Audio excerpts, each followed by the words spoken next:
I'm Joe Abuso with Abuso Catering, and today I'm going to prepare a dish that's going to be served at the American Diabetes Association Wine Auction and Gala. Anyway, the dish I'm going to prepare is a seared filet of beef with a green peppercorn red wine sauce. So I start out with a saute pan, as so many great dishes do. I'm going to put a little high heat oil, something like canola oil or safflower oil in there. Canola oil is able to get very hot without burning, so it's nice and hot, it's smoking. I put my steak in there.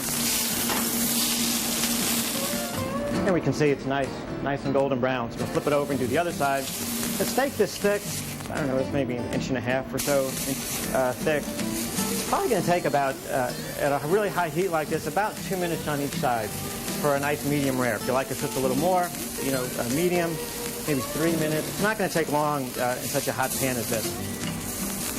So now, I've got a nice golden brown on the other side. I've got my same pan. I'm using the same pan because there's a lot of nice juices in there. So what I'm going to do is I'm going to put a little more oil, and then I'm taking off the heat because it's getting a little too hot. These are shallots, chopped shallots, which are a member of the onion family. They're kind of like onions that have been to college. They're just they have a little bit nicer flavor. They're a little sweeter. Tomato paste in there, not much. Kind of cook that down. A little red wine. Because it's a green peppercorn sauce, I'm going to put some green peppercorns in. And these you can buy these in a little can. Couldn't do this with whole black peppercorns because you'd break your dental work. But you can certainly do it with green peppercorns. They're softer and have just a really nice kind of spicy flavor.